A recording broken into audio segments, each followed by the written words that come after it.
This is a new day, and you got a new guy in charge, and he's not willing to put up with the BS that he had to put up with last time around, which is why he's out there doing what? First of all, revoking security clearances. I love this one for the 51 ex-spooks and hacks and political wannabes and former spies. Gosh, pretty disgusting lot of people that were willing to absolutely positively lie in order to get their guy elected. Don't forget what happened there. 51 ex-spooks came forward and they said that laptop that did belong to Hunter Biden and was being investigated by none other than the FBI was not his.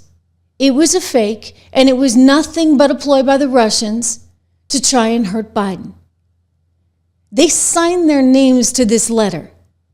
This letter that was orchestrated by the likes of Antony Blinken, our former Secretary of State, lousy Secretary of State that he was. He was like the foreign advisor to Biden on all things, which is no wonder why Biden always had the wrong decision on everything related to any kind of international crisis matter. So Antony Blinken, together with Mike Morell, former deputy director at the CIA, pulled together their buddies. And they said, hey, we're going to put this thing together. We want you to sign your name to it. And these people did. And they still had security clearances? I don't think so. So good for Donald Trump. He's getting rid of all those security clearances, all 51 of them. Mike Morell, take that. And then, while he's at it, he's purging. He's getting rid of White House staff that aren't aligned with his MAGA values. Now, before you say, oh my gosh, this is some kind of fascist, totalitarian, here, I'm going to tell you, this is what a good CEO does.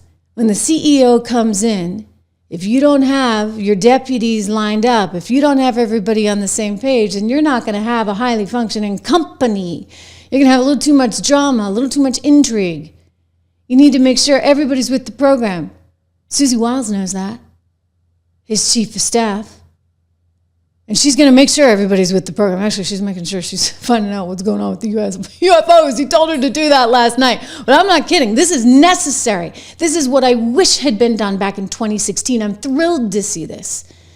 Here's a write-up here. On his first day back in the White House, President Trump has announced the dismissal of over 1,000 appointees from the previous administration, including notable figures like Jose Andres and General Mark Milley. Additionally, the guy who got the pardon, preemptively. We're going to get to that. Additionally, Trump signed an executive order ending remote work for federal employees. Oh my goodness, they're actually going to have to come into the office. Heavens. Mandating their return to office environments. These actions signify a major administrative shift and reflect Trump's intent to realign government personnel with his vision. I mean, after all, he is the president, and you're supposed to serve the president. But for whatever reason, because it was Donald Trump, and because they were coming off the Obama years, they figured they didn't have to serve him. He wasn't their president. He wasn't even, in their eyes, a legitimate president. The only legitimate president would have been Hillary Clinton. I mean, that's what she claimed. That's what Carter claimed. That's what they went on to. I mean, they are the ones, by the way, mind you, that started this. Never forget that. Ladies and gentlemen, they are the ones that started all of it. So the purge has begun. After the balls last night, he went 3 balls. He signed like 74 executive orders. He had a press conference. I mean, this was like, wow, he's back in a really, really big way. He then started putting out this over on Truth Social, the truth as they call it. Our first day in the White House is not over yet. My presidential personnel office is actively in the process of identifying and removing over 1,000 presidential employees from the previous administration who are not aligned with our vision to make America great again. Let this serve as official notice of dismissal for these 4 individuals, with many more coming soon. That'll be Jose Andres from the President's Council on Sports, Fitness, and Nutrition. You know, he wouldn't take a meeting once with former President Trump when he was president because of something that he believed Trump had said, referring to Mexicans. So I think Trump's carrying a bit of a grudge on that one. Mark Milley, as he rightly should. Mark Milley from the National Infrastructure Advisory Council, Brian Hook from the Wilson Center for Scholars, and Keisha Lance Bottoms from the President's Export Council. You're fired. He also got rid of DEI altogether. There is no more DEI initiative in the government, thanks to Donald Trump. So the line is back. Straight from The Apprentice. Here's the cover of the New York Post. You are fired. Trump announces purge of over 1,000 employees. Here's who was ousted on day one. Listen, it has to be done. You got to do it, because if you don't have a team that's united with you, how are you going to get these initiatives forward?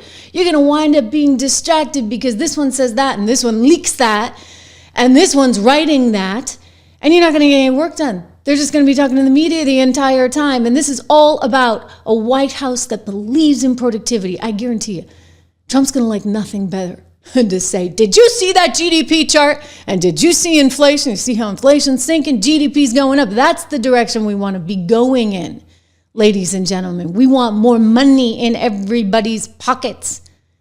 More money that they can then choose to spend, because you want the market forces at work, right? Not government forces. Joe Biden believes that if you just spend more and more and more on the big giant bureaucracy that is Washington, D.C., then somehow that's going to trickle down to the people. But it doesn't trickle down to the people. No, the people just want to keep what they rightfully have already earned.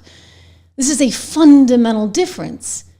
And this is a big part of why Donald Trump's there. He's also talking about opening up the energy markets again so that we can drill here in the United States of America. Joe Biden didn't want to do that. I mean, Joe Biden, I don't even know if Joe Biden wanted to do that or didn't want to do that, because he didn't even know that we had cut off liquid natural gas supplies. I mean, he didn't know anything. He didn't even know his own darn poll numbers. They wouldn't tell him anything. The guy was sleeping all the time. He didn't understand why he didn't have a meeting beyond 4 o'clock in the afternoon. That was all orchestrated by Dr. Jill Biden, her close confidant, chief of staff, whatever, Anthony something, and then there was that woman, Annie. I mean, they were like a little team of people, and they were running everything. And now you get Donald Trump. He's not going to let anybody run him. He's running the whole show. And that means a lot of changes. They're all coming, and they're coming fast.